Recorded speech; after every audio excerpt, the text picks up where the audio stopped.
Está no ar com Felipe Figueiredo e Matias Pinto, o Fronteiras Invisíveis do Futebol, o podcast que desvenda a geopolítica do planeta Bola.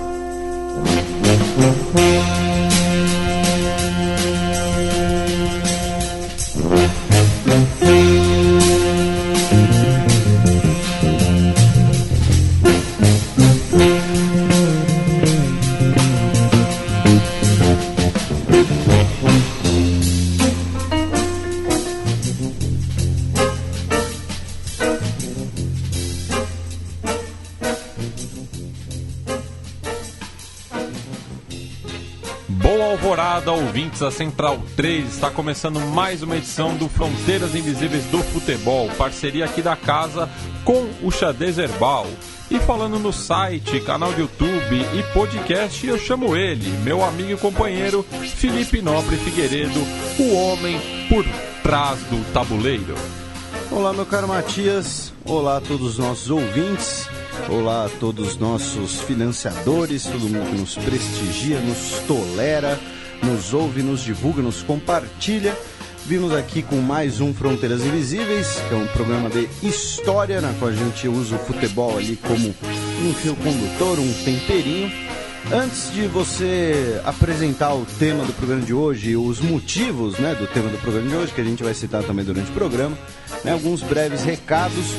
Mandar um abraço aqui pro Eduardo Lima, que é analista de sistema, se mudou para Moscou na virada aí de 2017 para 2018. Gostou muito de entender um pouco da cultura e história desse povo que é quase alienígena para nós brasileiros. O Alex Schmidt recomendou 2 filmes que são sobre o período Putin, o Leviatã e o Desamor. O Leviatã, em inglês é Leviatã, isso aqui é monografia, e o Desamor em inglês se chama Loveless. Ele que fala que isso facilita um pouco para achar nas internets os filmes. O Chuck e a querida Ana Kay Capaz, que foi minha aluna, ou é minha aluna, que é formada em cinema, ela é cineasta, fizeram aqui uma pequena correção, que eu digo que a história da Disney sobre a Anastasia está errada, mas o filme Anastasia não é da Disney, é da 20th Century Fox. Hoje é da Disney.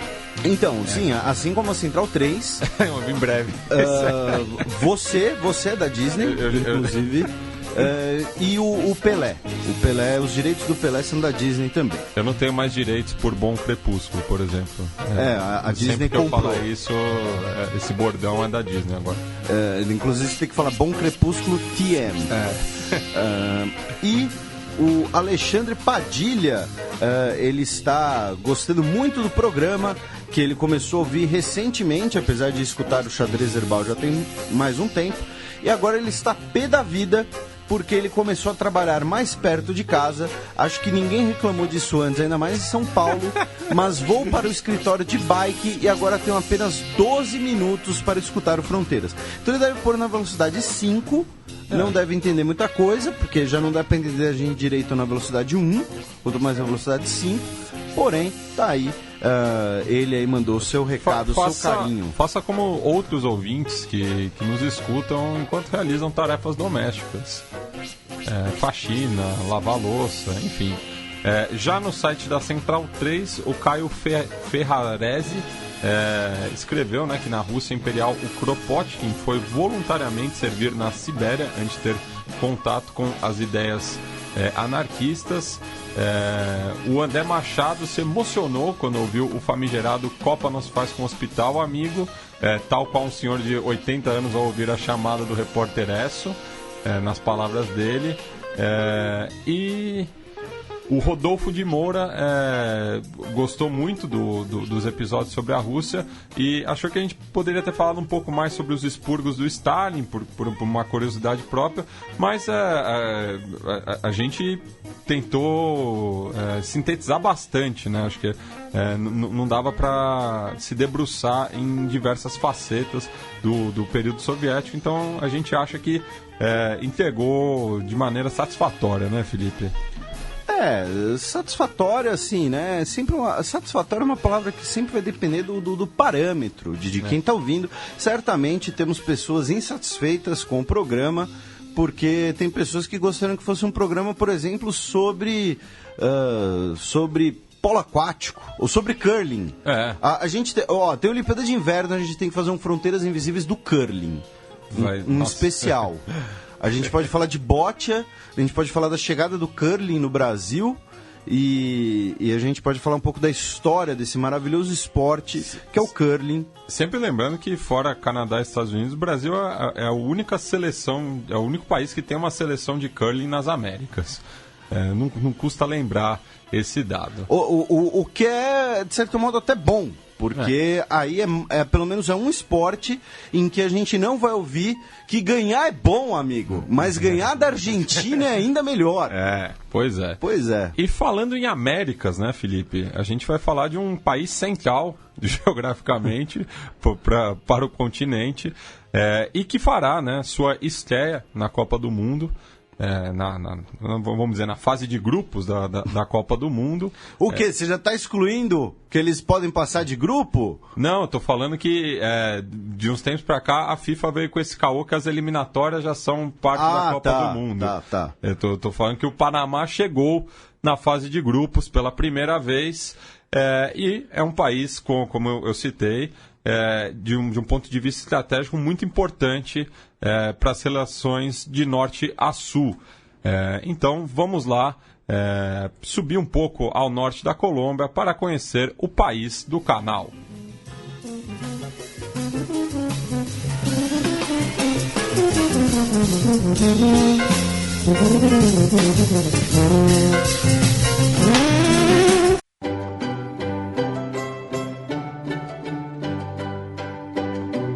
A história.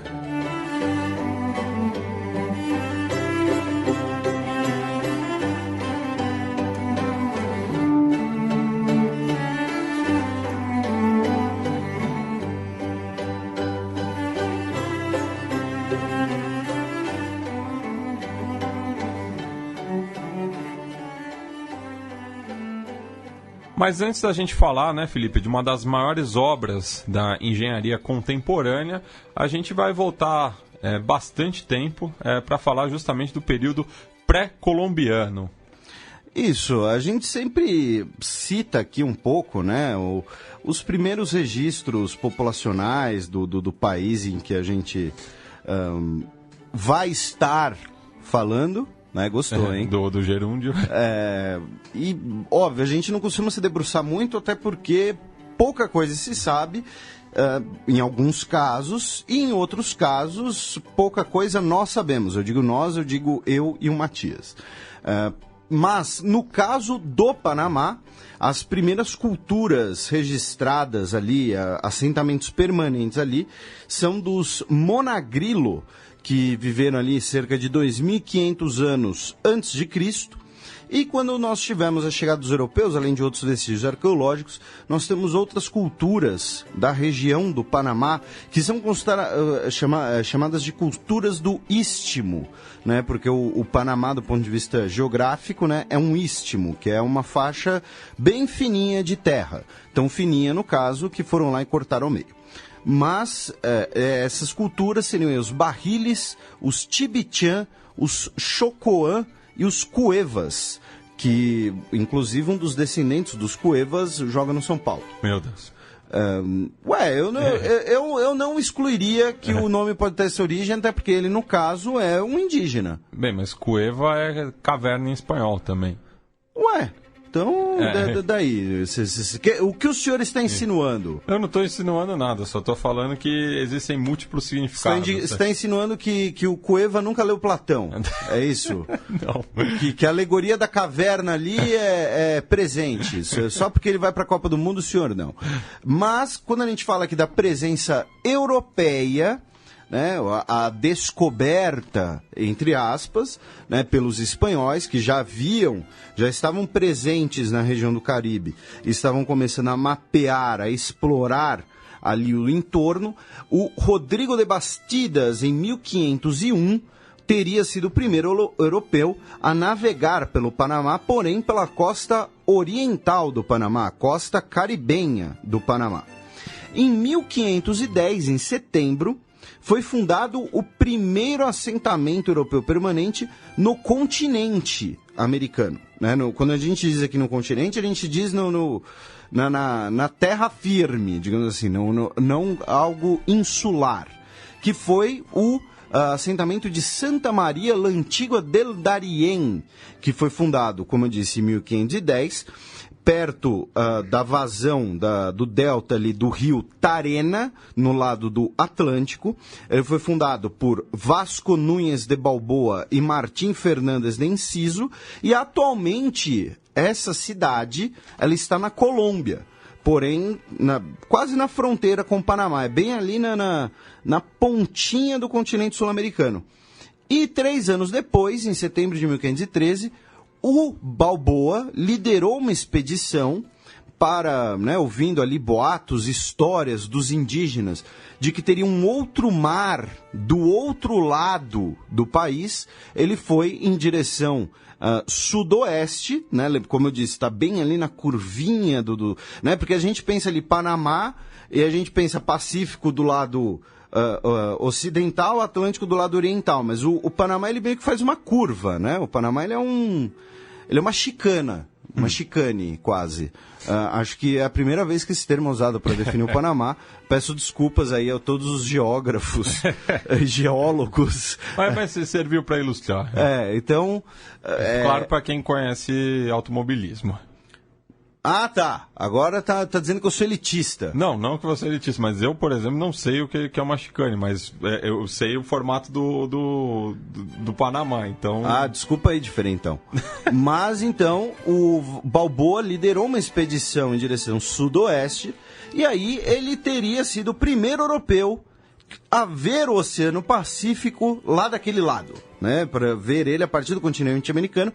Porém, o que ele viu, essa massa de água que ele viu, foi chamada de Mar do Sul, porque ainda não sabiam que era o Oceano Pacífico, né? Ainda não sabiam, né, que era uma ligação entre os dois oceanos.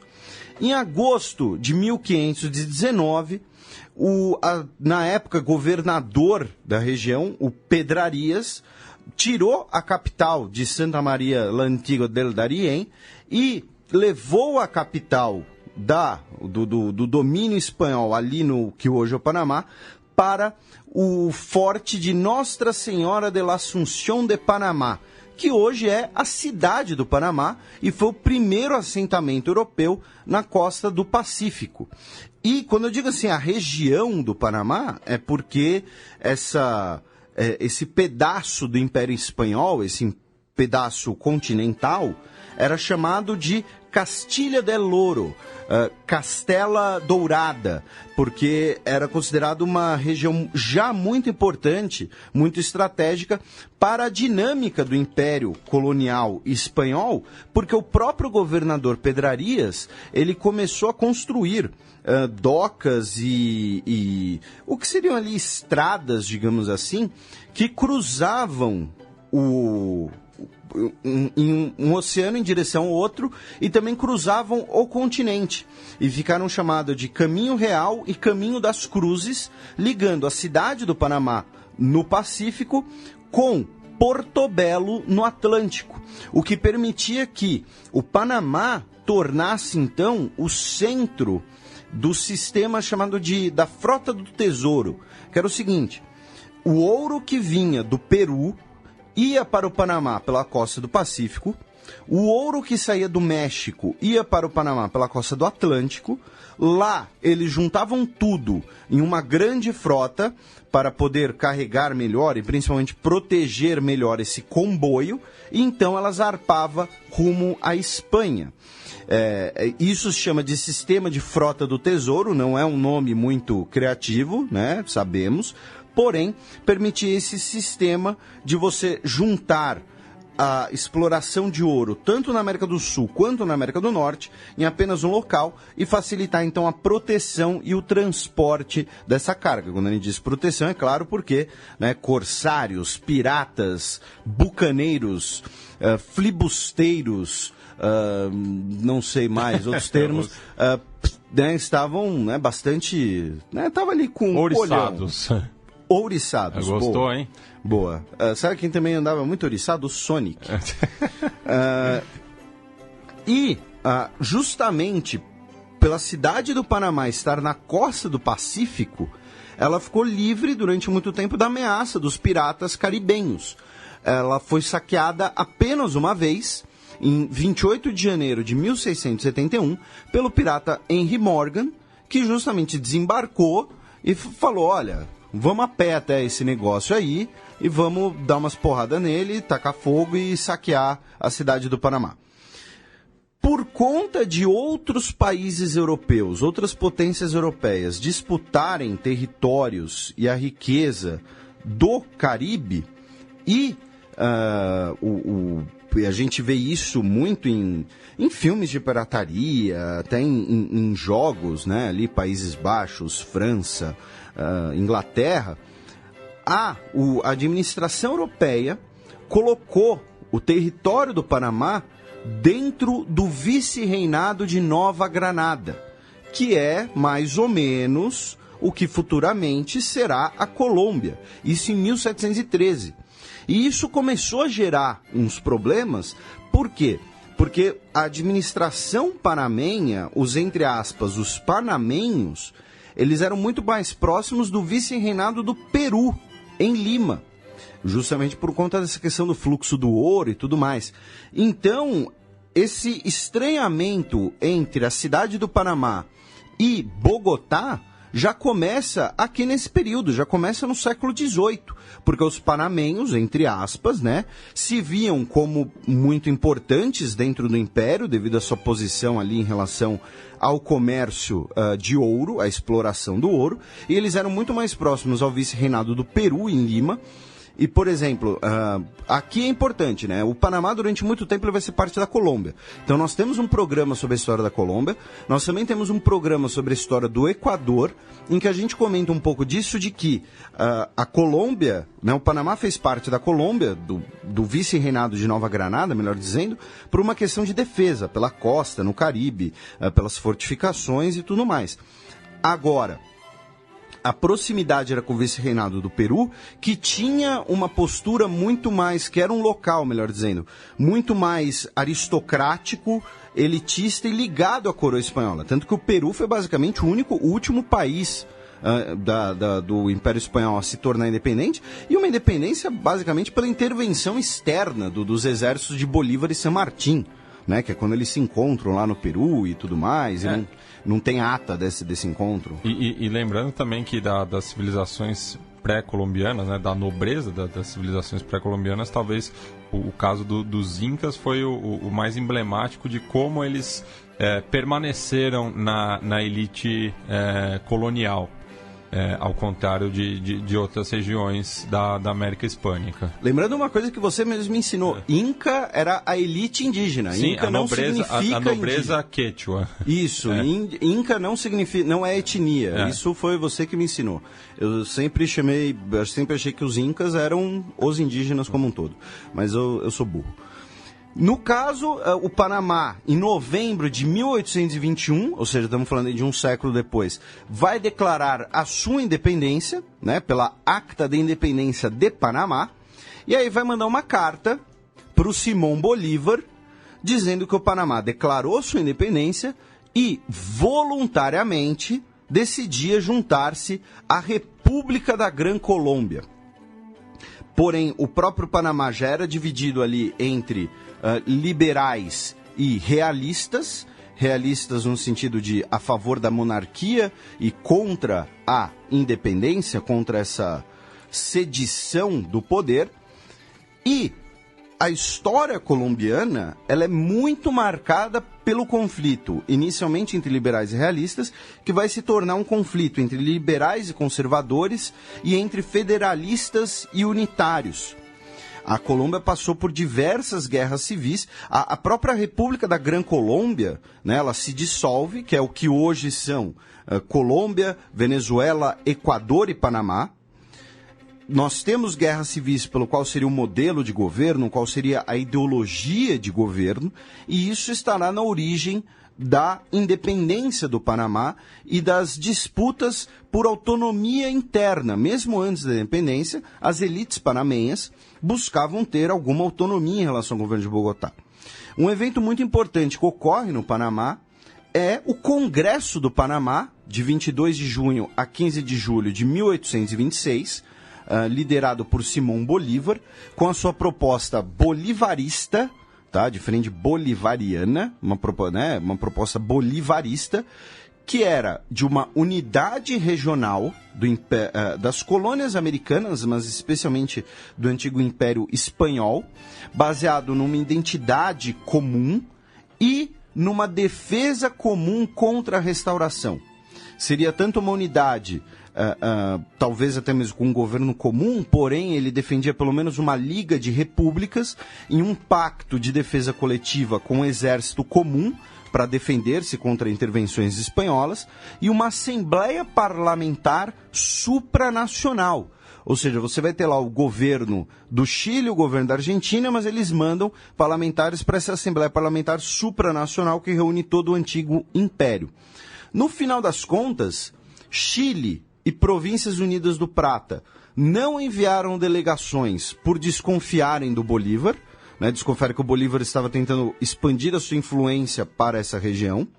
O Brasil não enviou delegação porque era uma monarquia de origem lusitana. O Paraguai não foi convidado, porque o Paraguai ainda tinha a questão de se o Paraguai seria independente ou ele era uma parte da Argentina, ainda havia essa discussão. Os Estados Unidos mandaram uma delegação que teve ali uma participação um pouco dúbia, uma delegação mais para monitorar o que estavam decidindo do que, de fato, fazer parte, já que os Estados Unidos já tinham sua independência consolidada há muito tempo. O Reino Unido mandou uma delegação de participação comercial, ou seja, o Reino Unido falou, olha, eu apoio aqui as independências e depois a gente vai começar a fazer um comércio aí, vamos começar a gerar uma grana e tudo mais. No final das contas, o Tratado de União, Liga e Confederação Perpétua foi ratificado apenas pela Gran Colômbia. Ou seja, quando um acordo internacional é ratificado por apenas um país, ele não é meio um acordo internacional, né? Ele é meio que, olha, tô forever alone. E, por conta dessa divisão, dessas disputas internas da Colômbia, entre liberais e conservadores, federalistas e unitários, nós tivemos aqui alguns eventos, algumas questões importantes dentro do Panamá, que, primeiro, o Panamá ele manteve-se ali no controle da antiga aristocracia colonial, que no caso do Panamá era um grupo ali de cerca de 10 famílias, que eram chamados de forma pejorativa de rabiblancos, rabo branco, já que eles eram pessoas de etnia branca. Eu não sei se é por conta de às vezes, um rabo de cavalo, já que não tinha-se tanto costume de cortar o cabelo assim e tal, mas não sei direito a origem do termo. Em 1852, num período ali de federalismo, de autonomia regional, o Panamá declarou o fim do regime de trabalho de escravidão no seu território. 30 anos depois do restante da Bolívia ter feito isso, da Colômbia ter feito isso. Em 1855, nós tivemos a construção da primeira ferrovia transcontinental, a Panama Railway, que tem esse nome em inglês mesmo, porque ela foi construída com capital dos Estados Unidos, foi completada em 1855 e ligava a cidade de Colón à cidade do Panamá. E aí, em 1885, temos talvez aqui a primeira grande crise envolvendo o Panamá, na qual nós tivemos uma revolta de panamenhos contra o governo colombiano. Os Estados Unidos mandaram uma expedição para, supostamente, apaziguar a situação, porém, temendo que os Estados Unidos fossem anexar a região do Panamá, o Chile enviou, na época, o que era um dos principais cruzadores do mundo, o cruzador Esmeralda. E aí nossos ouvintes podem se perguntar, o Chile, que catso tem a ver? O Chile, na época, era uma das principais potências latino-americanas, se não fosse a principal, e o Chile havia, poucos anos antes, vencido a Guerra do Pacífico, em que ele incorporou, né, grandes territórios ali na costa do Oceano Pacífico. Os Estados Unidos, durante a guerra, apoiou Bolívia e Peru, então havia também uma animosidade entre Chile e Estados Unidos, e o Chile queria evitar que os Estados Unidos, ao anexar o Panamá, tivesse ali uma presença no Oceano Pacífico, perto da sua costa. Então essa intervenção chilena fez com que os Estados Unidos, apesar do legado dessa rebelião ter sido a destruição de Colón pelos panamenhos que tomaram americanos como reféns, inclusive, os Estados Unidos teve que retirar suas forças e não manteve a sua intervenção dentro da região do Panamá. Durante a Guerra dos Mil Dias, né, a Grande Guerra Civil Colombiana, entre 1899 e 1902, o líder liberal dos panamenhos foi assassinado a mando do governo conservador de Bogotá. E esse episódio foi o ponto de partida do Fronteiras Invisíveis sobre a Colômbia. Então, quem quiser entender mais esse período, ouve lá. E por conta dessas guerras civis, dessa disputa, daquela identidade panamenha que já vinha desde um século, por vontade inclusive dessas elites panamenhas, né, desses rabiblancos que a gente mencionou, desejarem maiores relações com os Estados Unidos porque seriam mais lucrativas, digamos assim, a gente começa uma tensão interna sobre o Panamá caindo numa esfera de influência pró-Estados Unidos ou um Panamá pró-colombiano. E uma talvez negociação sobre isso foi o tratado Rey, né, porque era o signatário por parte dos Estados Unidos, Rey Herán, que foi assinado em 22 de janeiro de 1903 pelos Estados Unidos e pela Colômbia. Pelo tratado, os Estados Unidos adquiriam direito sobre uma faixa de 9 quilômetros por 99 anos renováveis pelo Panamá, por 10 milhões de dólares, que na época era uma grana bem alta, e um pagamento anual de royalties. O tratado foi ratificado pelo Senado dos Estados Unidos em 14 de março, porém o Senado colombiano não ratificou, dizendo que o Herán negociou o tratado com pouca supervisão governamental e que também julgaram o valor muito baixo, já que os Estados Unidos supostamente iria depois ceder o território, né, fazer um lease do território para a New Panama Canal Company por 40 milhões de dólares. Então, se os Estados Unidos quer comprar por 10 e revender por 40, então vamos cobrar mais dinheiro. Só que, e aí a gente vai falar um pouco mais disso no último bloco do programa, os Estados Unidos, até como estamos falando aqui do período, né, do Big Stick, né, os Estados Unidos acabou por não querer renovar as negociações, não querer retomar as negociações, passou a apoiar os separatistas panamenhos que já existiam, passou a apoiar os panamenhos que eram contra essa ligação muito forte com Bogotá, e passaram então a apoiar esses rebeldes. O Panamá declarou sua independência em 3 de novembro de 1903, e os Estados Unidos manteve um navio de guerra no Panamá, o USS Nashville, e o presidente dos Estados Unidos na época, o Teddy Roosevelt, ordenou à Marinha dos Estados Unidos que mandasse navios para a costa panamenha para treinamento, entre aspas. E aí os colombianos, por temor de que, até mesmo por acidente, né, começasse uma guerra contra os Estados Unidos, os colombianos não fizeram uma grande operação militar para sufocar o movimento de independência panamenho, alguma coisa assim. Então o Panamá tornou-se independente quase sem conflito. Basicamente com ali um pequeno conflito interno, forças policiais, esse tipo de coisa. E aí em 1903, graças ao apoio dos Estados Unidos, tanto financeiro quanto bélico, o Panamá tornou-se independente da Colômbia. E você citou, né, o Teddy Roosevelt, cujo um dos seus acessórios mais conhecidos, né, é um chapéu de origem de outro território da Gran Colômbia, fazia parte da Gran Colômbia, o Equador no caso, mas que ficou mundialmente conhecido como Chapéu Panamá. Pois é. Mas ele, né, como você disse, não é...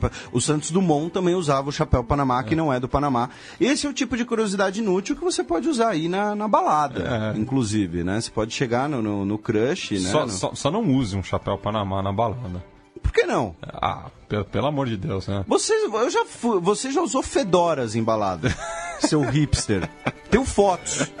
Eu sei. Então, você me obrigou aqui a fazer, a expor a sua intimidade. Mas isso foi há 10 anos e era do meu avô. Enfim, o Panamá, né, Felipe, como boa parte dos países banhados pelo Caribe, não tem o futebol como sua principal modalidade esportiva, né? Seus grandes ídolos vêm do pugilismo e do beisebol. Mas a gente vai tentar falar um pouco da história do futebol ali no Istmo.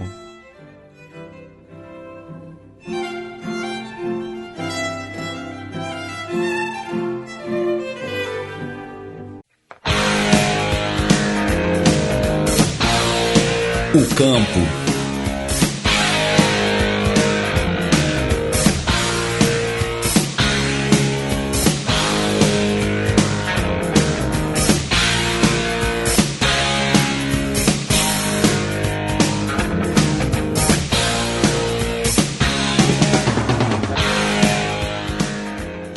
Bem, uma coisa que eu adoro, Felipe, são os apelidos das seleções de futebol. E a do Panamá não seria diferente, né? São Los Canaleiros. Que baita nome, hein? Exatamente. Os mano do canal.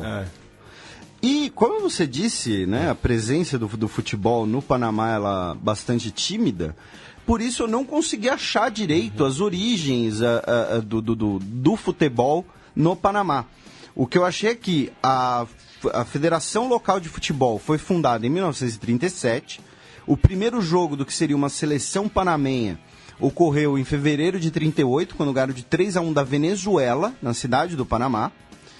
E o primeiro jogo que o Panamá realizou numa eliminatória de Copa do Mundo foi apenas em 1976. Durante muito tempo, o futebol no Panamá era basicamente amador.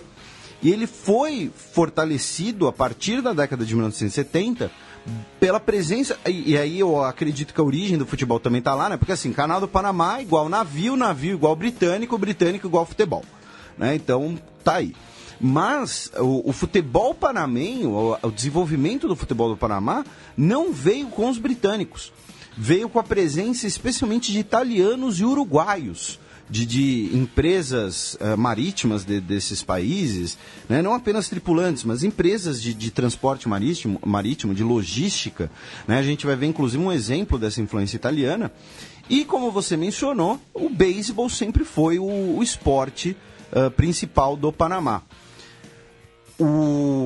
A mudança para o cenário que a gente tem hoje no Panamá começa em 2003, quando pela primeira vez um time panamenho vai disputar uma Copa do Mundo, no caso, a Sub-20. Porém, se o nosso ouvinte fizer um pouquinho de conta aí, né, seleção Sub-20 2003, 15 anos depois, não são exatamente os mesmos caras, mas é a mesma geração, digamos assim, uma geração ali que nessa época tinha entre 16... por aí, 17 anos de idade, e hoje são alguns dos principais jogadores do Panamá, que é o caso, por exemplo, do Roman Torres. A gente, né, vai falar um pouco dos jogadores, mas outro motivo que faz com que o futebol no Panamá ainda esteja engatinhando, e novamente, né, a gente sempre fala de como o futebol explica as coisas, como o futebol, não apenas o futebol, né, o esporte como todo explica as coisas. Mas o futebol no Panamá, o futebol doméstico do Panamá, ele é bastante fraco. Então, onde jogam os principais jogadores panamenhos? Atualmente na Major League Soccer. E na Colômbia. Né? São os dois países que, digamos assim, por um século, 2 séculos aí, dividiram a influência no Panamá. E não sei também se é essa ligação no passado com o Panamá, com o Uruguai, perdão, mas muitos jogadores panamenhos tiveram destaque no futebol uruguaio. Caso do Roberto Brown e principalmente do Deli Valdez, né? Que inclusive a gente vai mencionar um pouco mais adiante. Os dois, né? Ele e o irmão. E irmão gêmeo. Né? O Panamá quase foi para a Copa de 2014 com aquela geração sub-20. No último jogo, o Panamá estava ganhando por 2-1 dos Estados Unidos e ia jogar então o playoff contra a Nova Zelândia. Porém, o Panamá tomou 2 gols nos acréscimos e com isso quem foi jogar o playoff contra a Nova Zelândia foi o México, e aí o México jogou a Copa de 2014 aqui no Brasil. Agora para a Copa de 2018, o Panamá vai para a Copa do Mundo, depois de ganhar na última rodada de 2-1 contra a Costa Rica, com um gol também no finalzinho, e os Estados Unidos perdeu de 2-1 para Trinidad e Tobago, e tem um programa, não, Fronteiras Invisíveis do Futebol, sobre Trinidad e Tobago. Então, assim, a gente falou de Trinidad e Tobago antes desse evento, entendeu? A gente é um pioneirismo que deve ser reconhecido. Brincadeiras à parte, e aí o Panamá então tomou a vaga dos Estados Unidos, vai para a Copa do Mundo 2018 e vai ficar no grupo de Bélgica, Inglaterra e Tunísia. Eu acho que quem vai se classificar vai ser Panamá em primeiro e Inglaterra em segundo. Mas, e no dia seguinte, né, no dia 11 de outubro de 2017, dia seguinte à vitória contra a Costa Rica, o presidente declarou feriadão, né, para comemorar. Porque assim, isso é engraçado, né? Pra gente que é brasileiro, ir pra Copa do Mundo é meio que não fazer nada mais que obrigação. Não, e pra nossa geração ainda, que tem a primeira memória da Copa de 94... a gente acostumou a ver o Brasil em 3 finais consecutivas. Isso. A quarta de final já é um desastre. Isso, que foi 2010, né? 2006. 2006, não, 2006, 2010. Isso. Né? E tem países que, assim, ir para a Copa do Mundo é razão para feriado. Sabe? Então isso é bastante engraçado, isso é bastante curioso. Falando aqui dos resultados da seleção, da seleção em campeonatos internacionais, né? Existiu um campeonato, né? O campeonato centro-americano, o campeonato centro-americano foi disputado entre 1941 e 1961, e em 1951 o Panamá disputou o triangular final com Costa Rica e Nicarágua e levou o caneco, né? É o primeiro título ali internacional do Panamá. Existe também um outro campeonato centro-americano, que é uma espécie ali de... A gente falou um pouco disso justamente no programa de Trinidad e Tobago, que a gente tem a Copa Ouro da CONCACAF, porém a Copa Ouro ela acaba reunindo 2 seleções um pouco desniveladas em relação às restantes, que são México e Estados Unidos. Então a gente também tem, assim, os campeonatos da CONCACAF que são um pouco mais competitivos, só que num nível, né, um pouco menor, que é o Campeonato do Caribe, e também tem a Copa Centro-Americana, que o Panamá ganhou em 2009 e foi vice em 2007 e 2017. Falando da Copa Ouro, da CONCACAF, o Panamá foi vice em 2005 e 2013, perdeu ambas para os Estados Unidos, e mais recentemente, na edição mais recente, de 2017, chegou nas quartas de final. O jogador que tem mais jogos pela seleção é o Gabriel Henrique Gomes Giron, que tem 140 jogos pela seleção e joga hoje num time pequeno da Colômbia, porém jogou em outros times colombianos, jogou no Santa Fé, por exemplo. Quem tem mais gols é o Luiz Carlos Terrada Rancel, conhecido como Matador, que joga, obviamente, de centroavante. Atualmente ele joga no Sport Boys do Peru, tem 43 gols pela seleção e jogou também em vários times colombianos tradicionais, como a América de Cali, e também jogou, não chega a ser tradicional, mas a gente conhece muito por conta daquela Libertadores, né, o Once Caldas e tudo mais. Não foi uma provocação, juro pra você. Atualmente, né, de destaque, digamos assim, nós temos o goleiro do Panamá, o Jaime Penedo, que é goleiro do Dinamo Bucareste, e o Roman Torres, zagueirão, tem mais de 100 jogos pelo Milionários da Colômbia, fez o gol da vitória contra a Costa Rica nos acréscimos, e atualmente ele joga no Seattle Sounders,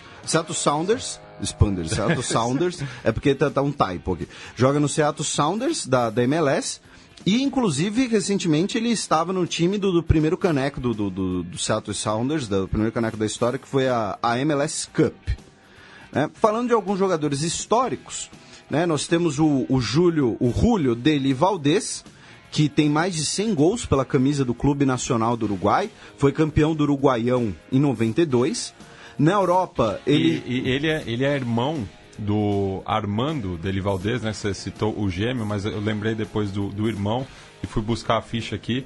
O Armando Deli Valdés foi campeão argentino, bicampeão argentino pelo Argentino Júnior e também campeão da Libertadores. Então já teve um panamenho se consagrando campeão da Libertadores. E, né, fazer mais de 100 gols com a camisa do Nacional não é pouca coisa, pô. Né? Na Europa ele jogou no Cagliari, na Itália, no Paris Saint-Germain. Na Espanha ele foi apelidado de Panagol e jogou no Real Oviedo e no Málaga, 3 temporadas em cada. E ele se tornou o maior artilheiro do Málaga em uma edição da primeira divisão espanhola, antes de retornar ao Nacional. O melhor jogador da história do Panamá é considerado o Luiz Ernesto Tapia Pérez, que é chamado de o Pelé centro-americano, né? Porque ele foi um contemporâneo do Pelé. Então, os contemporâneos do Pelé tinham um Pelé em cada canto, né?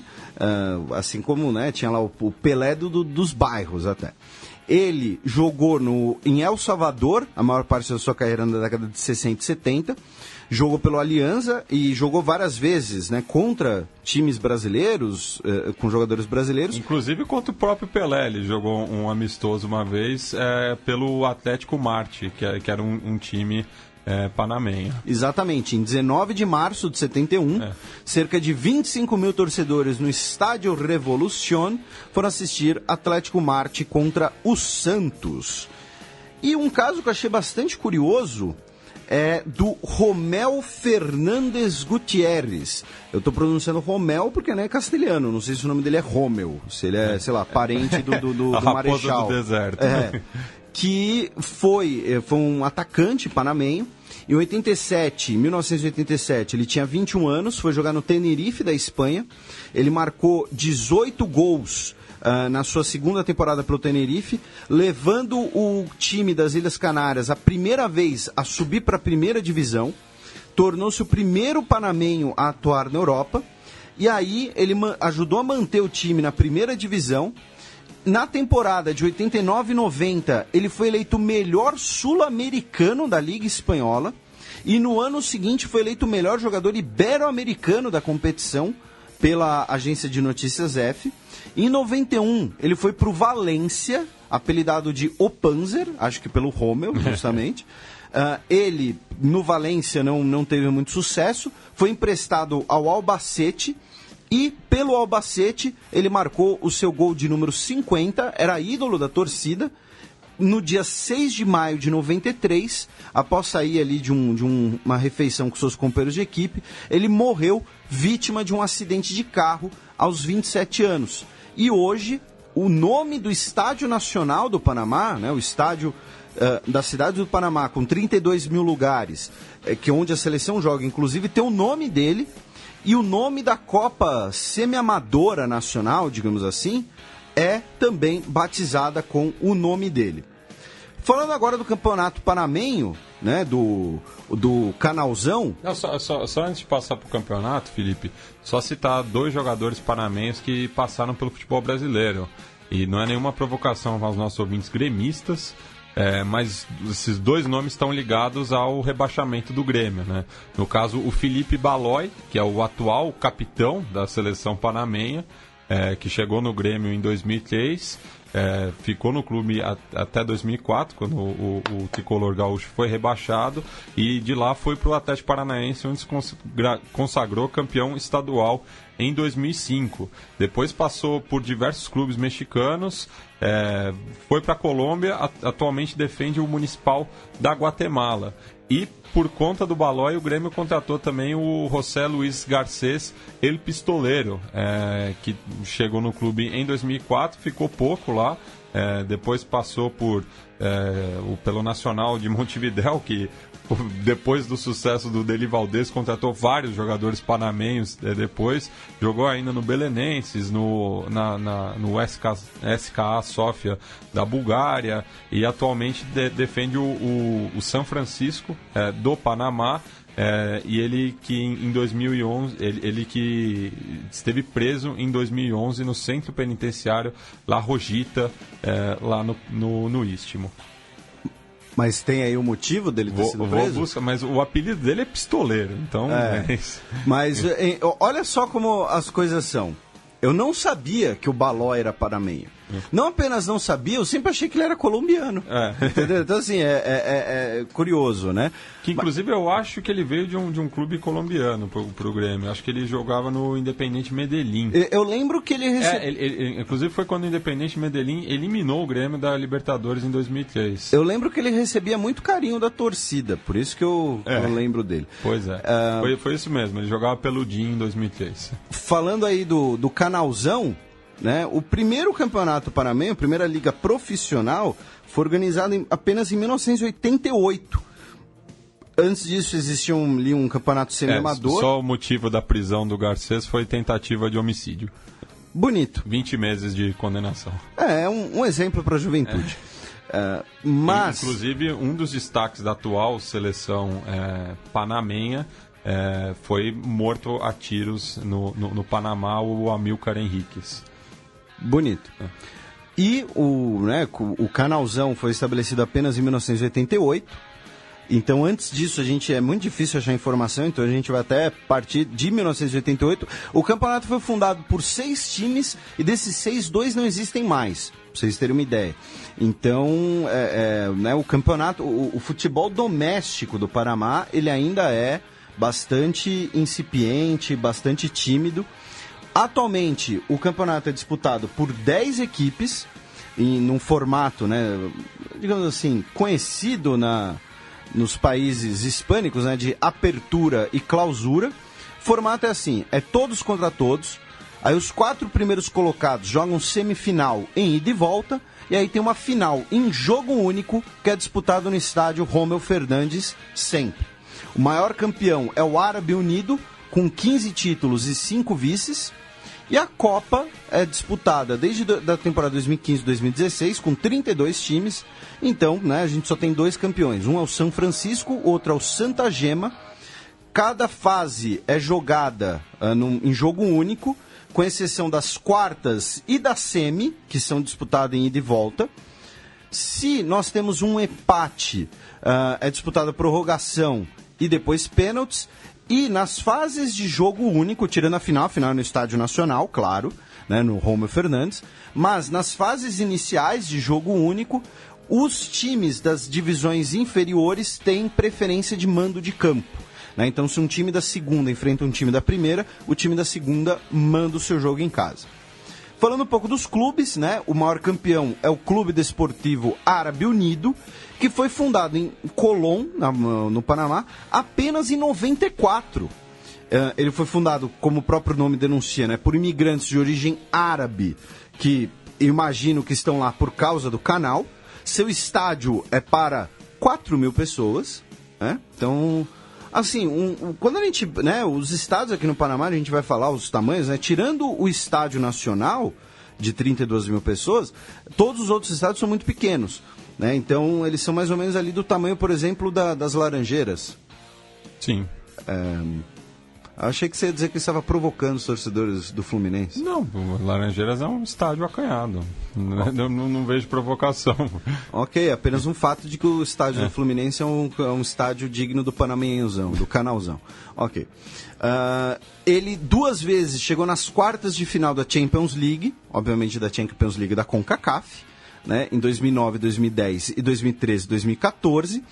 E em 2002, o Árabe Unido foi vice-campeão na Copa Interclubes da UNCAF, que é os clubes da América Central ali.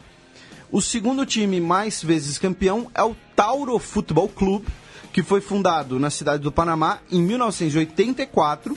Ele joga no Estádio Nacional para 32 mil pessoas, tem 13 títulos nacionais e foi fundado por Giancarlo Gronchi, que trabalhava numa empresa marítima italiana e é torcedor da Juventus. Então o time tem o nome Tauro por causa da cidade de Turim e o time é preto e branco e não sei como ele meteu um J lá no logo do clube. Depois vem o San Francisco Futebol Clube, que é um time da cidade de La Chorrera. O São Francisco de Assis é o santo patrono da cidade. Foi fundado em 71, estádio para 3 mil pessoas só. Tem 9 canecos e uma copa. E, finalmente, o Plaza Amador, que é considerado o time mais tradicional do Panamá. Ele foi fundado em 55 pelo Leon Cocolizo Terrada, que foi presidente do que seria o Comitê Olímpico Panamenho, alguma coisa assim.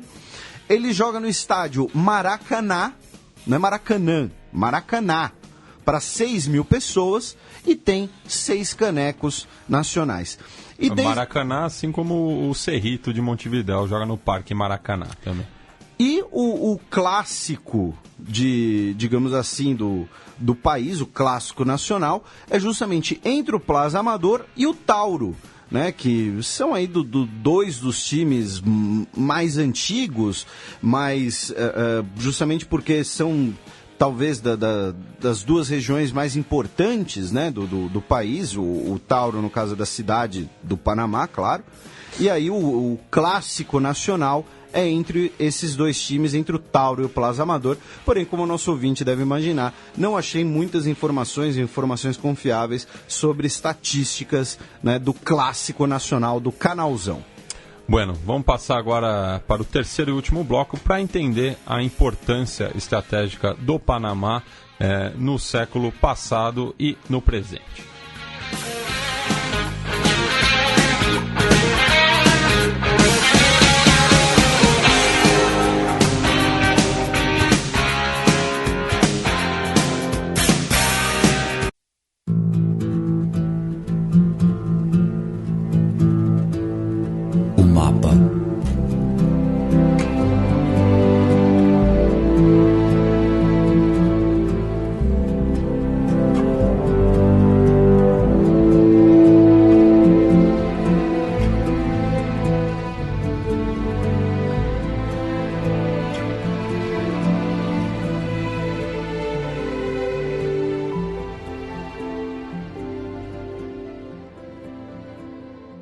Bem, Felipe, a gente falou bastante, né, do canal durante o programa, justamente porque é o maior triunfo do país, né?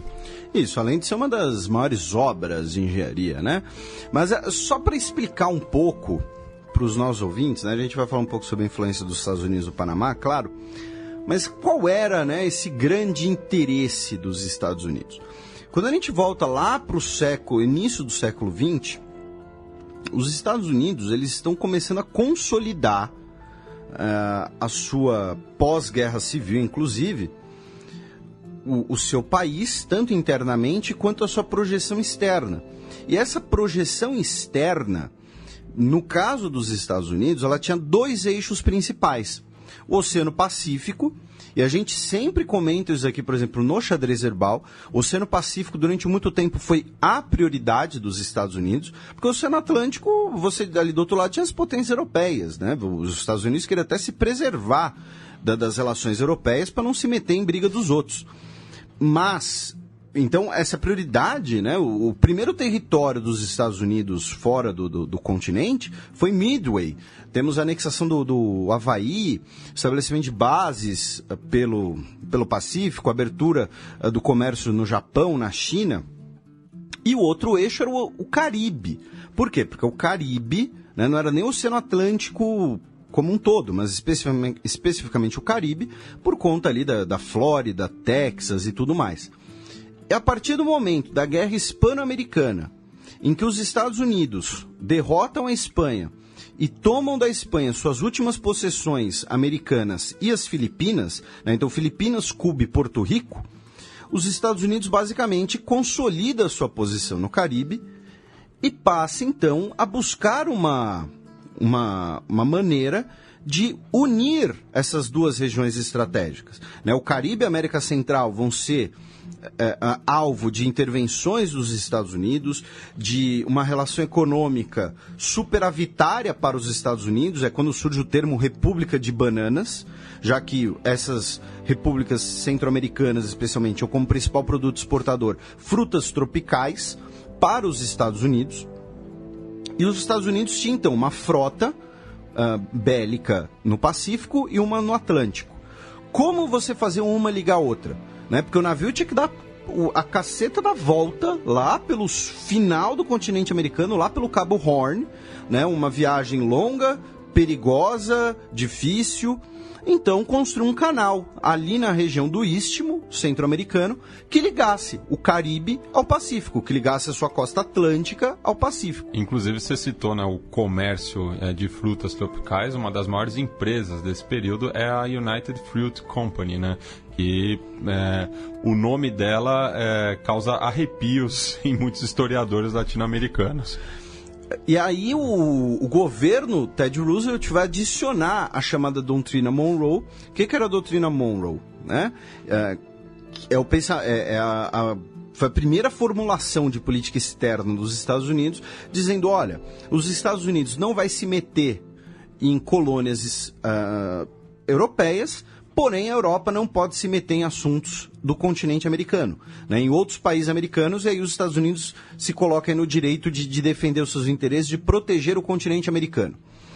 E com o governo Teddy Roosevelt, nós teremos a adição do chamado Corolário Roosevelt, que é também chamado de política do Big Stick, né, que é fale macio, mas carrega um grande porrete, traduzindo. Que é o seguinte, os Estados Unidos não apenas se dá o direito de preservar os interesses americanos em relação aos europeus, mas também em relação a assuntos internos americanos. Então é aquela coisa, se você tiver um governo ali na Nicarágua que não é muito atraente para os Estados Unidos se dá o direito de fazer uma intervenção e colocar um governo que garante seus interesses. Então, assim, isso é algo que atinge seu ápice ali justamente nesse início do século XX, e boa parte disso era ligado ao canal, tanto que existe a chamada diplomacia do canal. Os Estados Unidos fazem uma intervenção política na Nicarágua, em 1900, porque existia a possibilidade de construir o canal do onde hoje é o canal no Panamá, poderia ter sido na Nicarágua, e, por os nossos ouvintes do Xadrez Herbal, eles sabem, a China quer construir um canal rival na Nicarágua. Os Estados Unidos vai apoiar a independência do Panamá em 1904 e vai, então, inaugurar o canal em 1914. Logo após a independência, nós temos a assinatura do Tratado Rei Bunal Varilla, que é basicamente o tratado anterior com a Colômbia, só que agora com o Panamá, na qual o território vai ser cedido aos Estados Unidos por $10 milhões. E detalhe, nenhum panamenho assinou esse tratado.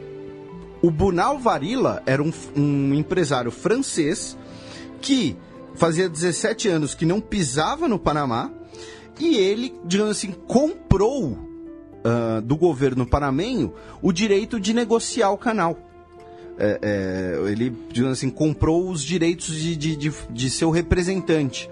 E o canal foi uma grande obra aí da segunda revolução industrial, os transatlânticos, as novas tecnologias, ferrovia, metalurgia, siderurgia, expansão do vapor, expansão do uso de combustíveis, telégrafo e tudo mais. Só que o canal ele começou a ser construído em 1881 pelos franceses. E eles desistiram em 1889 porque ela é uma operação que estava ficando muito cara, devido especialmente às muitas mortes de trabalhadores. Calcula-se que na fase francesa do projeto do Canal do Panamá, cerca de 22 mil operários. A grande maioria deles de doenças. Claro, alguns morreram, né, porque você literalmente teve que tirar uma montanha do caminho, né, para construir o Canal do Panamá. Então, alguns morreram ali em acidentes, soterrados, alguma coisa assim, mas a grande maioria morreu ou de malária ou de febre amarela, né? É um absurdo pessoas contraírem febre amarela né, assim, essas doenças, né, que você vê em 1889, né, febre amarela matou muita gente, ainda bem que hoje, em 2018, febre amarela não é mais um perigo para países desenvolvidos. E os Estados Unidos assumem o projeto em 1904, após a independência. Nos 10 anos de construção pelos Estados Unidos, o país gastou, especula-se, cerca de 8,6 bilhões de dólares em valores corrigidos. Cerca de 5.600 trabalhadores morreram durante a fase americana da construção do canal. Por quê? Porque houve uma política de saneamento básico e de políticas pioneiras, inclusive, para a prevenção dessas doenças, conduzidas pelo doutor William Gorgas, que usou o conhecimento elaborado pelo médico cubano Carlos Finlay, que havia realizado esse tipo de técnicas e de prevenção contra a febre amarela em Cuba em anos anteriores. O canal tem cerca de 48 milhas de comprimento. Em comparação, a gente falou, né, que a gente está falando obviamente um pouco do canal, né? A viagem ao redor do Cabo Horn leva 8.000 milhas, tá? Então, assim, é bastante coisa a mais, de 48 para 8.000. Hoje, atualmente, né, cerca de 40 navios passam em média por dia. E outra coisa, o Canal do Panamá, ele não é só assim, você criou uma fissura na terra para um navio poder passar do Atlântico ao Pacífico. Ele envolve um sistema de eclusas, porque já que você tinha que tirar uma montanha do meio do caminho, para diminuir a quantidade de trabalho, a quantidade de escavação, criaram um lago artificial a 26 metros acima do nível do mar. Então é mais ou menos assim, o navio chega no Atlântico, aí o navio é subido de elevador por esse lago artificial, aí ele navega por esse lago artificial e ele chega em outra eclusa no final, na qual ele é devolvido ao nível do mar, ele desce ao nível do mar. Hoje existem 3 vias de eclusas, cada uma foi sendo construída. As primeiras eclusas tinham apenas 34 metros de largura, né? Isso para padrões náuticos não é muita coisa. Então, o mais novo sistema de eclusas foi construído foi inaugurado no dia 26 de junho de 2016 e hoje, basicamente, 99% dos navios comerciais do mundo podem navegar pelo Canal do Panamá. Então, por que a China quer construir um novo canal? Porque o grande interesse chinês era que o novo canal seria lucrativo, já que existiam os navios da categoria chamados pós-Panamax, que eram os navios grandes demais para passar no Canal do Panamá. Só que a China tem um interesse na Nicarágua, de construir um canal na Nicarágua, por razões geopolíticas. Né? Não apenas geográficas também, geofísicas. Porque a Nicarágua já tem um lago natural no centro do país. Isso, a Nicarágua também dá para fatiar ela. Mas assim, não é apenas concorrer pelo comércio, mas porque o canal ele é um bem muito valioso em questões geopolíticas. E aí a gente vem para outro ponto, que é a influência dos Estados Unidos no restante do século XX. Porque o canal ele foi usado e fechado por conveniência dos Estados Unidos, por exemplo, nas 2 guerras mundiais, especialmente na Segunda Guerra Mundial. Um dos motivos que fez com que os japoneses entrassem em guerra com os Estados Unidos foi que os Estados Unidos, em represália ao avanço japonês na China e na Indochina, fechou o canal para o Japão. Então o Japão não tinha mais como passar pelo Canal do Panamá e aí o Japão decidiu fazer lá o ataque, entre aspas, preemptivo, sem aviso de guerra, enfim, o dia que viverá na infâmia contra Pearl Harbor. E falando da geopolítica atualmente, né, cabe lembrar que a Nicarágua tem um governo simpático à China também. Hoje todo mundo é simpático à China porque a grana tá lá, né? Por quê? Você está dizendo que você não é simpático à China, é isso? Não, eu tô falando... Você não gosta dos nossos ouvintes descendentes chineses? Não. Felipe, por favor, não. Ok. Eu tô falando só do ponto de vista ideológico. Ok. Outro exemplo é que talvez uma das maiores classes de encouraçados construídos pelos Estados Unidos, que foram os navios da classe Iowa, eles foram construídos tendo como base o Canal do Panamá, porque eles passavam ali bem apertados pelo canal. Como parte da política de boa vizinhança do Franklin Delano Roosevelt, em 1940, o acordo entre os dois países foi renegociado, com o Panamá agora ganhando mais dinheiro pelo uso bélico da zona do canal, justamente. E no restante do século XX, durante a Guerra Fria, quando a América Central era chamada de o Oriente Médio do Ocidente pelas guerras civis e tentativas de revolução e revoluções, incluindo na Nicarágua, os Estados Unidos manteve muito apoio a governos militares na região contra movimentos comunistas, manteve muitas tropas na região para a proteção do Canal do Panamá, e aí em 1977 foi assinado um acordo entre Estados Unidos e Panamá para devolver a soberania do canal.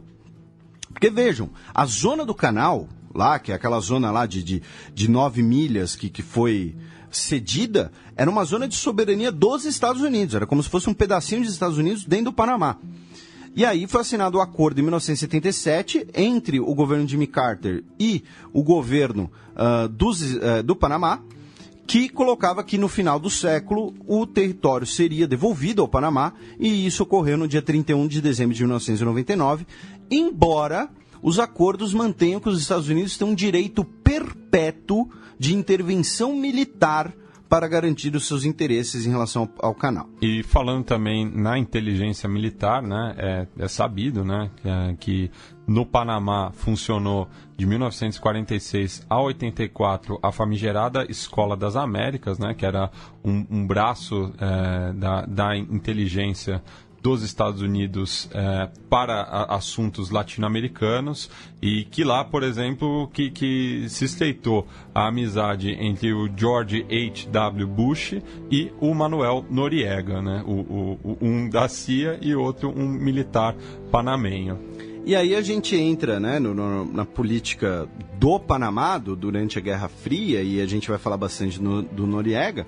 A política do Panamá na Guerra Fria era marcada por uma série de golpes de Estado e uma disputa, uma queda de braço entre as oligarquias e os militares, justamente pela lógica da Guerra Fria, apoiados pelos Estados Unidos e tudo mais.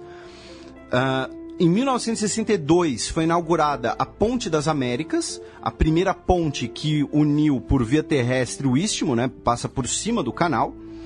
E aí, em 1968, o doutor Arnulfo Arias Madri foi eleito presidente pela terceira vez, e pela terceira vez ele foi derrubado pelos militares panamenhos. Ele ficou apenas 10 dias no cargo nessa terceira vez, ele era um líder socialista panamenho. E aí foi estabelecida uma junta militar, na qual o comandante da Guarda Nacional, o general Omar Torrijos, como tornou-se o ditador do Panamá, ele que vai assinar um acordo com o Jimmy Carter. Inclusive, um dos artigos desse acordo é justamente a volta da Escola das Américas para Fort Benning, na Geórgia. E ele era considerado um cara extremamente corrupto e tudo mais. E ele morreu num acidente de avião um pouco suspeito em agosto de 1981. 2 anos depois, após um novo golpe, liderado novamente pelas forças de defesa panamenhas, vai se tornar o governante de fato do país, o general Manuel Noriega. Ele que, repito, ele se tornou governante de fato porque, teoricamente, o país tinha presidentes, porém quem mandava era ele como chefe das forças de defesa panamenhas. E ele vai levar o título de líder máximo de la Liberación Nacional de Panamá. Humilde ele. Humilde. Ele cria os Batalhões da Dignidade, que eram, na verdade, milícias a seu favor para suprimir a oposição. E ele teve um papel muito forte na crise do Irã contra, né, os contras na Nicarágua, porque ele era o laranja do governo dos Estados Unidos, do governo Reagan. E ele que fazia entrega de armas e fazia o tráfico de drogas em nome dos Estados Unidos com os contras na Nicarágua.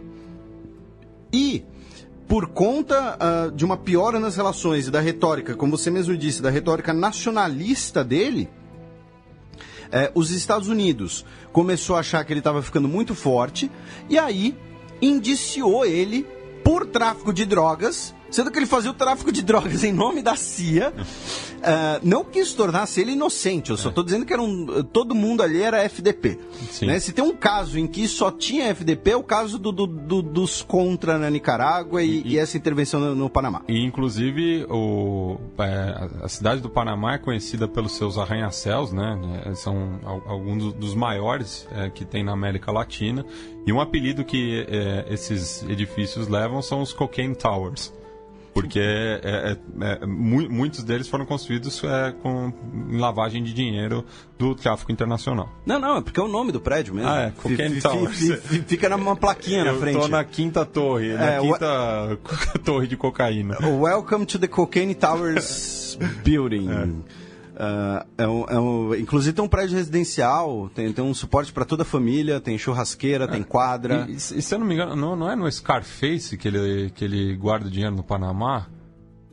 No filme do Oliver... Não, é do Oliver Stone. Não, o Oliver Stone fez o roteiro, o filme é do Brian De Palma. Isso, eu acho que é, agora você me pegou, mas eu acho que é. Agora eu não lembro se é nesse ou se é naquele outro tem outro que é também com o Al Pacino. O Carlito Way. Carlito Way. Eu acho que é no Carlito Way. Eu acho que é no Carlito Way, mas agora eu tô na dúvida também. Não, agora eu lembrei de outro também, aquele do Johnny Depp, que ele faz aquele primeiro traficante. Sim, que é recente. Recente. O Blow. Isso, esse eu não vi. Mas aí, os Estados Unidos congela os ativos econômicos do Panamá no verão de 87. E em fevereiro de 88, o Noriega é indiciado em cortes americanas por tráfico internacional de drogas. Em abril de 88, o governo Reagan congela os bens do governo panamenho, congela os pagamentos dos pedágios do canal, porque isso é importante deixar claro, tá, gente? O canal ele é uma fonte de renda porque... Para passar no canal, você tem que pagar, tá? E assim, uns preços bastante grandes, assim. Eu vi que acho que o recorde de pagamento de um navio era, acho que $23 mil, um negócio assim. Inclusive, teve um cara que atravessou o canal a nado e ele teve que pagar. 50 é bizarro. O pagamento é proporção ao peso, né? Quanto mais carga, mais você paga. Então ele pagou, 50 centavos, sabe? Porque era o peso dele. Mas eu não tô zoando, tá na internet, é verdade. Se tá na internet, é verdade. Exatamente. Congelou bens e proibiu pagamentos por agências dos Estados Unidos, empresas americanas, e aí o governo, o país Panamá entrou em desespero, porque é o principal parceiro econômico. Aí o Noriega começou a ameaçar de que iria nacionalizar o canal. Em maio de 89, durante o que seria o período eleitoral, descobriram que um americano, o Kurt Mills, ele tinha uma rádio clandestina que estaria fazendo intervenções no processo eleitoral. E aí esse cara foi preso. O opositor... E a prisão desse cara é importante porque os Estados Unidos vai alegar que os cidadãos americanos estavam sendo perseguidos. Aí, nós tivemos a eleição. O Guilherme Endara venceu de surra contra o Noriega. O Noriega disse que a eleição foi fraudada pelos Estados Unidos e prendeu o cara, o Guilherme Endara, o outro candidato. E aí, outras instituições internacionais disseram que isso era ilegal, que a vitória do Endara era justa e tudo mais. Sob pedido dos Estados Unidos, nós tivemos uma reunião extraordinária da Organização de Estados Americanos, e os Estados Unidos começaram a mandar tropas para o Panamá. E aí, o que deu ruim mesmo foi quando as autoridades panamenhas começaram a dizer que tropas dos Estados Unidos estavam saindo das suas bases e agindo de forma ilegal, parando e fazendo buscas em carros no Panamá. Um fuzileiro naval americano se perdeu na cidade do Panamá, foi parado pela polícia panamenha e foi morto pela polícia panamenha. E aí, no dia 20 de dezembro de 89, começou a Operação Justa Causa, que mobilizou 27 mil militares dos Estados Unidos e invadiu o Panamá. O então presidente Bush pai disse que isso ocorria por 4 motivos. O primeiro, proteger as vidas dos cidadãos americanos no Panamá, porque um já havia sido preso de forma autoritária e um fuzileiro foi morto e tinham 37 mil cidadãos americanos vivendo no Panamá. Defender a democracia e os direitos humanos no Panamá. Insere aquela faixa de risada do Chaves.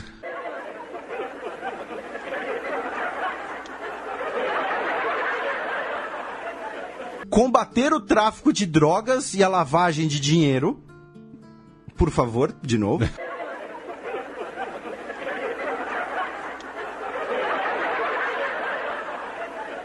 E proteger a integridade dos tratados Torrijos-Carter, já que membros do Congresso dos Estados Unidos, inclusive, diziam que, pelos tratados, os Estados Unidos tinham o direito de fazer essa intervenção para proteger o canal das ameaças do Noriega. Lembra que eu tinha falado da United Fruit, né, no começo do programa. Enfim, hoje a empresa não existe mais com esse nome, ela foi incorporada pela Zapata Corporation e ela se chama atualmente Chiquita Brands. Não é piada essa parte. E quem que é um dos acionistas dessa empresa, Felipe? Não sei. George H.W. Bush. Também conhecido como Bush pai. E aí, a Operação Justa Causa durou basicamente uma semana, até a derrota das forças de defesas panamenhas. O presidente eleito, né, o Guilherme Endara, foi empossado. Estimativas variam muito entre as perdas de vidas panamenhas no total, entre 500 e 7 mil pessoas. Entre mortes militares, estamos falando de 300 militares panamenhos e 26 americanos mortos nessa semana. E essa intervenção dos Estados Unidos no Panamá, ela acaba sendo muito importante para o restante da década de 90, para a Guerra do Golfo e para o futuro cenário ali de unipolaridade pós-Guerra Fria, que foi o batismo de fogo do helicóptero AH-64, também conhecido como Apache, do Humvee, que era um veículo militar antes de virar, né, um carro aí um carro de, entre aspas, luxo, e do F-117, o primeiro avião invisível ao radar operacional.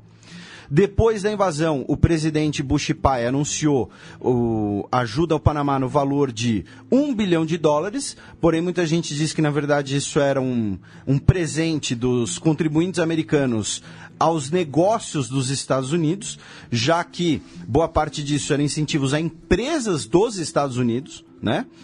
E durante essa intervenção, nós tivemos a chamada Operação Nift Package, que foi a tentativa de captura do Noriega pelos Estados Unidos. O Noriega conseguiu fugir, porém, devido ali à situação cada vez pior e uma recompensa de $1 milhão pela sua captura, ele se refugiou na missão diplomática da Santa Sé, na cidade do Panamá.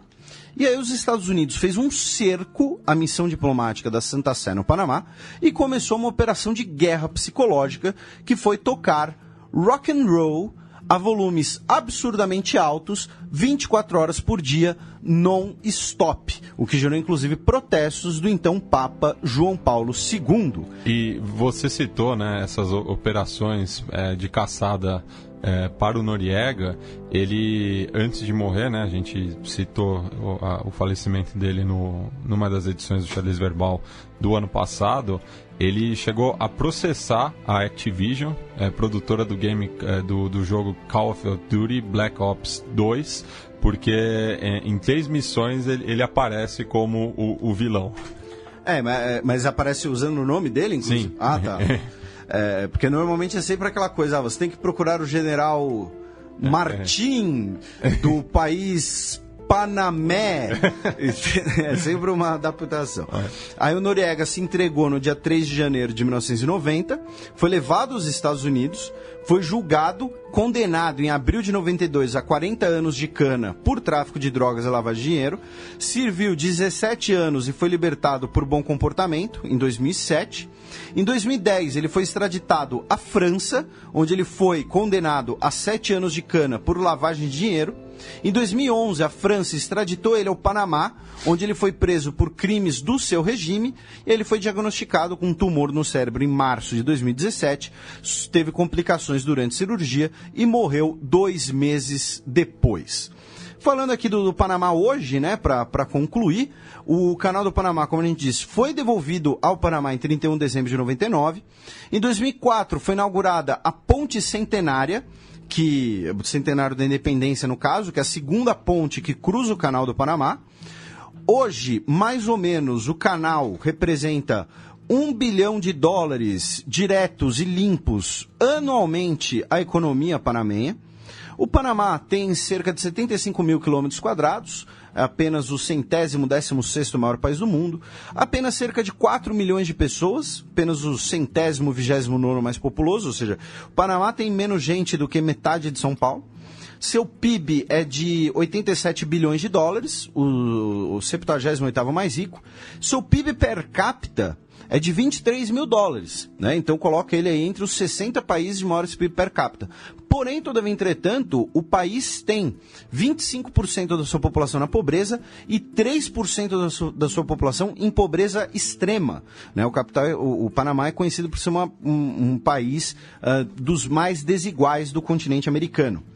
E, recentemente, o setor de serviços, né, é muito importante no Panamá, né? O país surgiu para prestar um serviço, né, para começar, né? Mas estamos falando aqui de setor bancário, setores financeiros. Aeroportuário, né? O Panamá ali, para onde você vai? Você faz uma parada no Panamá hoje? De vez em quando, para ir para a Colômbia, para o Equador, você vai até o Panamá e volta.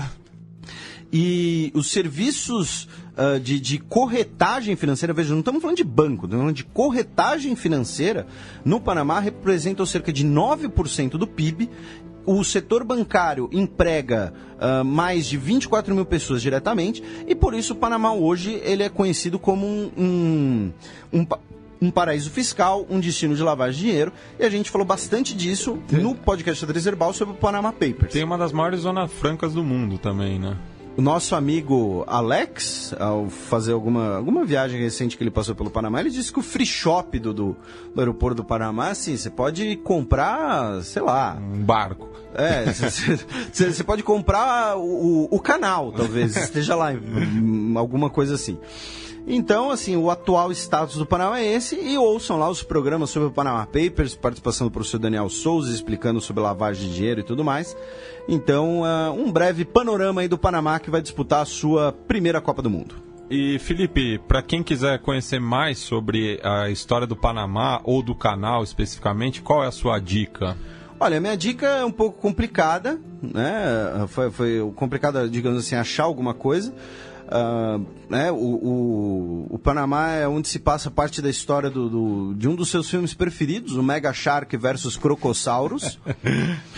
Mas a minha dica é o documentário Panama Canal Prized Possession, né, uma posse, né, cobiçada, que é da PBS, a TV pública dos Estados Unidos, ou seja, obviamente o documentário com um pouco de perspectiva dos Estados Unidos, porém é bastante interessante, intelectualmente honesto. Tem lá um daqueles mega construções, maravilhas da humanidade, alguma coisa assim, do National Geographic sobre o canal, mas sobre mais a operação do canal hoje em dia, assim, sabe? Como é cruzar o canal, não fala muito da história do canal, da operação, tudo mais. Então minha dica acaba sendo esse documentário Panama Canal Prized Possession. Bem, e a minha dica cultural é o filme O Alfaiate do Panamá, lançado em 2001, baseado na novela policial, né, do John Le Carré, que é um especialista nisso, né, trama de espionagem internacional. A trama do filme se passa justamente nas semanas que antecedem a devolução, né, do controle do canal dos Estados Unidos para o Panamá. E mostra justamente a influência de diversos atores internacionais nesse momento, né? O filme é estrelado pelo Geoffrey Rush, pelo Pierce Brosnan e pela Jamie Lee Curtis. E uma curiosidade que eu acabei descobrindo, eu vi o filme logo que ele saiu, né, ali no final do século passado, mas foi a estreia cinematográfica do Daniel Radcliffe, mais conhecido como Harry Potter, Que, segundo o pessoal do Choque de Cultura, virou um adulto feio. No caso é um filme é um filme que não é do Harry Potter, mas tem o Harry Potter. É o contrário. É o contrário do Animais Fantásticos. Dos Animais Fantásticos. Enfim. E a música de encerramento, eu não sei se os ouvintes sabem, né? Ano passado, a música mais tocada no mundo foi o Despacito, né? Que o ritmo é o reggaeton. Muita gente confunde... E o compositor é panamenho, não é? A compositora, não sei. Daí eu não sei. Mas o reggaeton é um estilo que é mundialmente conhecido pelos artistas porto-riquenhos, né? Mas a origem do reggaeton é panamenha. E por que se dá isso, né? Porque na época da construção do canal vieram muitos imigrantes da Jamaica trabalhar na obra.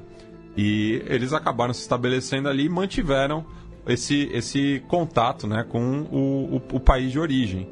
Então o Panamá foi onde surgiu o reggae em espanhol, que depois virou o reggaeton, que inclusive hoje é muito mais rápido do que o reggae.